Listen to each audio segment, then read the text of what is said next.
Hello friend, good morning. আমি অনুভা। এডি ফ্যামিলিতে তোমাদের সবাইকে স্বাগত। আজ শুক্রবার আর এখন সময় সকাল 8টা। আর এখন থেকে আমি তোমাদেরকে সাথে নিয়ে আমার আরও একটা নতুন ব্লগ শুরু করলাম। আই হোপ আজ ব্লগটা তোমাদের একটু হলেও ভালো লাগবে। কালকে সবে ফিরেছি বাবার বাড়ি থেকে, আর বাবার বাড়ি থেকে ফিরেই কাচাকুচি পর্ব শুরু করে দিয়েছি।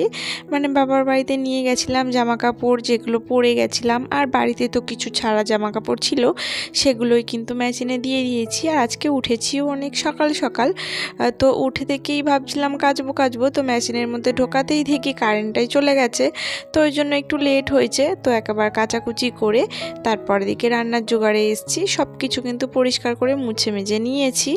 একদিন দুদিন না থাকলেও তাও সব কিছু মুছে মেজে না নিলে যেন একদমই ভালো লাগে না। অপরিষ্কার অপরিচ্ছন্ন জায়গায় তো রান্নাবান্না করা যায় না, তাই না? তো যাই হোক, দেখো এদিকে কিন্তু জামা কাপড়গুলো কেচে মিলে দিয়ে আসার পর এদিকে মাছ নিয়ে এসেছিলো, মাছগুলোও কেটেছি। আজকে পুঁটি মাছ নিয়ে এসছে আর ট্যাংরা মাছ নিয়ে এসেছিলো, সবগুলোই কিন্তু আজকে কাটতে হয়েছিল। আর এই রকম ছোট মাছগুলো কিন্তু বাজার থেকে আমাদের কেটে দেয় না, বাড়িতেই কাটতে হয়। আর আমার মাছ কাটতে প্রায় 2-3 ঘন্টার মতো টাইম লেগে গেছে। অনেকগুলোই মাছ, আমি আবার কিছু মাছ ফ্রিজে রেখে দিয়েছি, আর কিছু মাছ কিন্তু এই যে ভাজা করে নিচ্ছি। বাবার বাড়িতে ছিলাম, কোনো কাজকর্ম ছিল না, কোনো কিছুই ছিল না, বেশ আদরে যত্নে ছিলাম। আর মেয়েরা মানে বাবার বাড়িতে গেলেই ভীষণ আদর যত্নেই থাকে। আর কি বলো তো, বাবার বাড়িতে গেলেই এমনি মেয়েদের দেখবে হাত পা কেমন খোড়া হয়ে যায়, কিছুই যেন করতে ইচ্ছে হয় না। আর আমার মায়ের কাছে থাকলে আমার কোনো কাজকর্ম কিছু করতে লাগে না, শুধু আমার মা বলে মায়ের সঙ্গে সঙ্গে থাকলেই আমার মা খুশি হয়। মানে হয়তো মা কাজ করছে, মায়ের সঙ্গে একটু বসে থাকলাম বা একটু দাঁড়িয়ে কথা বললাম, এতেই আমার মা খুশি। আমার মা কিন্তু কাজ বাজ নিয়ে খুব একটা চাপ দেয় না আমাকে, আর জানেও আমি তেমন একটা কাজ করি না, আর তেমন একটা ওখানে গেলে তো করবই না। আর আমার মা বলেও না, সত্যি কথা। তো কি বলো তো, মাই হলো পৃথিবীর এই একমাত্র মহিলা যাকে হারিয়ে ফেললে কিন্তু তুমি দ্বিতীয় এরকম কাউকেই আর পাবে না, তাই না? মায়ের কাছে থাকলে আমাকে না রান্না করলেও কিন্তু মুখে ভাতটা উঠে যাবে, কিন্তু শ্বশুর বাড়িতে তো তেমনটা হয় না, তাই না? আর শাশুড়ি মা যতই মা হোক না কেন, তিনি কিন্তু সম্পূর্ণ মায়ের মতো হতে পারেন না। হয়তো কারো কারো শাশুড়ি অনেক ভালো, আবার কারো কারো তো একটু গোলমেলে আছে। তো সম্পূর্ণ কি কখনো মা হতে পারে শাশুড়ি মা? মা কিন্তু একমাত্র মাই হয়। তো যাই হোক, দেখো এদিকে কথা বলতে বলতে কিন্তু আমার একটা তরকারি হয়ে গেছে, আর ফুলকপি আলু দিয়ে একটু ট্যাংরা মাছের ঝোল করে নিলাম। আর এদিকে বাঁধাকপি চচ্চড়ি করব পুঁটি মাছ দিয়ে।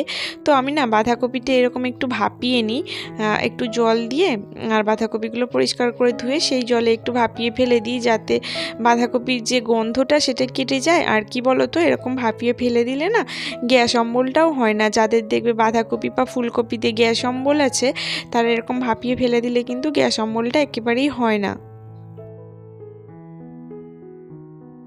আর কি বলতো, ওখান থেকে ফিরে বাড়িতে এসে একদমই ভালো লাগে না। আসলে আমাদের বলতে পারো প্রায় জয়েন্ট ফ্যামিলি, মানে হয়তো আলাদা আলাদা সংসার, কিন্তু ফ্যামিলি আমাদের পুরো এক জয়েন্ট। মানে কাকা জ্যাঠা বাবা মা সবাই একসঙ্গে আমরা যেভাবে আনন্দ করে ওখানে থাকি। আর আমাদের অনেক বড় ফ্যামিলি, সবাই কাকাদের ছেলে মেয়ে আছে, জেঠুর ছেলে মেয়ে আছে। আর আমাদের তো 2 ভাই বোন, ওখানে ভাইয়ের বউ, ভাইয়ের মেয়ে, ভাই সবাই আছে। তো এরকম একটা পরিবার থেকে যখন এখানে একা এসে পড়ি, মানে আমার শ্বশুরবাড়িতে ধরতে গেলে আমি বেশিরভাগ সময় একা হয়ে থাকি। তো সেই সময়টা না ভীষণ খারাপ লাগে, ভীষণ কষ্ট লাগে। পুরো অতগুলো মানুষজনের মধ্যে থেকে যখন একা হয়ে এসে পড়ি, তখন কিছু ভালো লাগে না। আর দেখবে মন না ভালো লাগলে না কাজেও কোনো এনার্জি লাগে না। আর কাজে না এনার্জি লাগলে তো চলবে না। এটা তো বলো শ্বশুরবাড়ি, শ্বশুরবাড়ি নিজের সংসার, নিজের কাজকর্ম, নিজের সব কিছু নিজেকেই কিন্তু সামলে নিতে হয়। তো এদিকে দেখো, আমি কিন্তু ঘর বাড়িটা বেশ নোংরা হয়েছিল। আজ যেহেতু কাল বিকালে ফিরেছি, তাই জন্য কিন্তু আমি কিছুই করিনি। তো ভাবলাম রান্নাবান্নাটা তাড়াতাড়ি করে করে নিয়ে তারপর কিন্তু ঘর পরিষ্কারটা করব। আর আজকে ভালোভাবে একটু ঝুল টুলগুলো ঝেড়ে নিচ্ছি, মানে একটু ডিপ ক্লিনিং করছি আর কি। ঝুল টুল পরিষ্কার করে ঝেড়ে নিয়ে পরিষ্কার করে ঝাড়পোছ করবো আর কি।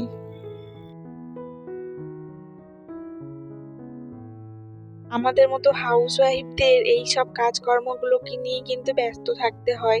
একা একা থাকলে মন খারাপ করে, আর আমি তো একদম একা একা থাকতে পছন্দ করি না, কিন্তু ভাগ্যবশত আমাকে প্রায় সময় একা একাই থাকতে হয়, কেননা আমার হাজব্যান্ড চাকরি সূত্রে বেশিরভাগ সময় বাইরেই থাকে, আর আমার মেয়েরও স্কুল আছে, তো আমি প্রায় একা একদম। তো এখন তো সবাই স্কুল খুলে গেছে, হাজব্যান্ডেরও স্কুল খুলেছে, মেয়েরও স্কুল খুলে গেছে, তো আমাকে তো প্রায় একাই থাকতে হবে, তাই না? আর একা একা থাকা মানে অনেক রকম দুশ্চিন্তা, চিন্তা এইসব মাথার মধ্যে ঘুরপাক খায়। তো আমি ওই জন্য ভাবি একা না থেকে একটু কাজের মধ্যে থাকলে আমার সংসারটাও পরিষ্কার পরিপাটি থাকলো, আর আমার একাকিত্বটাও অনেকটা দূর হয়। আর সেই দুর্গাপুজোর আগে না ঘরগুলো একটু ডিপ ক্লিনিং করেছিলাম, তারপরে আর করাই হয়নি। আর প্রায় ১ মাস হয়ে গেছে দুর্গাপুজো, আর তারপর তো কালীপুজো, ভাইদ্রীতিয়া সব কিছু পেরিয়ে অনেকটা সময় হয়ে গেছে। তো ভাবলাম যে ঘরগুলো একটু ভালোভাবে ডিপ ক্লিনিং করে নিই। তো দেখো ঘরগুলো কিন্তু পরিষ্কার করে ঝেড়ে মুছে নিয়েছি। নেওয়ার পর এদিকে বিছানার বেডশিটটাও তুলে নিলাম। ওর উপরে নোংরা পড়েছিল, আর বিছানার বেডশিটটাও তো সেই ভাইফোঁটা যাওয়ার আগে পেতে গেছিলাম, তারপরে তো তোলা হয়নি, আর কালকে তো তুলিনি।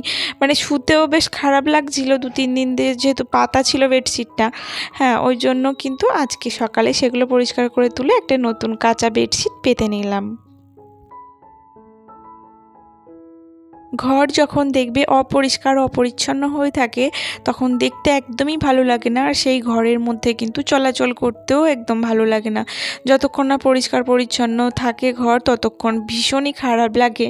তো যাই হোক, ঘরগুলো মোটামুটি ঝেড়ে মুছে নিলাম।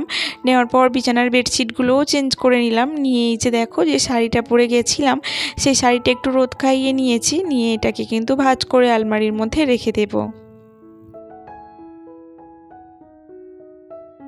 এই পর্যন্ত যারা আমার সঙ্গে আছো, যারা আমার ভিডিওটাকে দেখছো, তারা প্লিজ একটা করে লাইক দিও।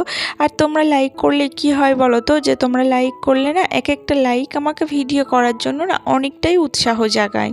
আর তোমরা যদি কেউ আমার চ্যানেলে নতুন বন্ধু হয়ে থাকো, তাহলে অবশ্যই আমার চ্যানেলকে সাবস্ক্রাইব করে আমার ছোট্ট পরিবারের সদস্য হয়ে যেতে পারো। আর যারা অলরেডি আমার চ্যানেলকে সাবস্ক্রাইব করে আমার পাশে আছো, তাদেরকে কিন্তু অসংখ্য ধন্যবাদ। আর কে কোথা থেকে আমার এই ভিডিওটাকে দেখছো, অবশ্যই কিন্তু কমেন্টস করে জানাতে ভুলো না। আর কে কোথা থেকে ভিডিওটা দেখো না, সেটা যদি কেউ কমেন্টসে বলো, আমার বেশ ভালো লাগে, তাহলে আমি বুঝবো যে আমার ভিডিওটা কারা কে কোথা থেকে দেখছে আর কি। তো যাই হোক, দেখো কথা বলতে বলতে ঘরগুলো কিন্তু পরিষ্কার করে ঝাড়পোছ করা হয়ে গেছে। আর এই যে তারপরে স্নান সেরে এসেছি, আর স্নান সেরে কিন্তু ঠাকুরকে ভোগ দিয়ে লাঞ্চ সেরে নেব। আর এই যে ঠাকুর ভোগ দিয়ে দিয়েছি অলরেডি, আর একটু অন্যরকমভাবেই ভোগটা দিয়ে দিলাম। ঠাকুর ভোগ দিয়ে লাঞ্চ ছেড়ে অনেকটা সময় বিশ্রাম নিয়েছি, আর তারপর কিন্তু তোমাদের সঙ্গে একেবারেই রাত্রে দেখা। রাত্রে ডিনার করতে চলে এসেছি। আজকে ডিনারে বানাবো একটি সয়াবিনের তরকারি আর রুটি। আর আমার মেয়ের খুব সয়াবিন খেতে ইচ্ছে হয়েছিল, ওই জন্য কিন্তু সয়াবিনটা বানাবো। আর রুটি তো রাত্রে হয়, তো আমার মেয়ে বলেছিল ওর জন্য পরোটা বানিয়ে দিতে।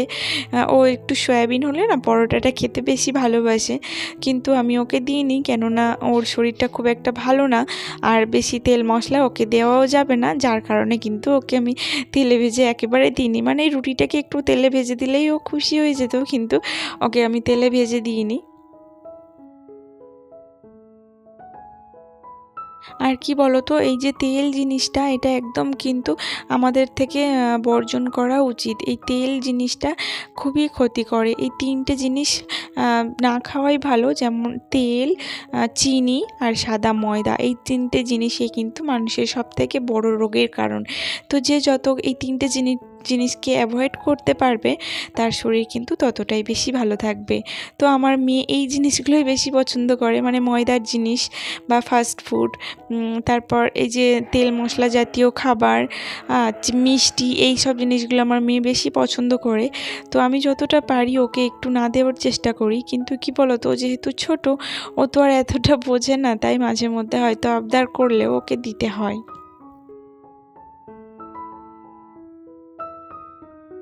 তো যাই হোক দেখো আজকে একটু সয়াবিন করে নিচ্ছি রাত্রে। ওবেলা চচ্চড়ি করেছিলাম বাঁধাকপির, তো আমার হাজব্যান্ড বলল যেহেতু বাঁধাকপিতে পুঁটি মাছ দেওয়া হয়েছে ওই জন্য কিন্তু ও বাঁধাকপিটা খাবে না রুটি দিয়ে, তো ওই জন্যই একটু সয়াবিন বানিয়ে নিচ্ছি।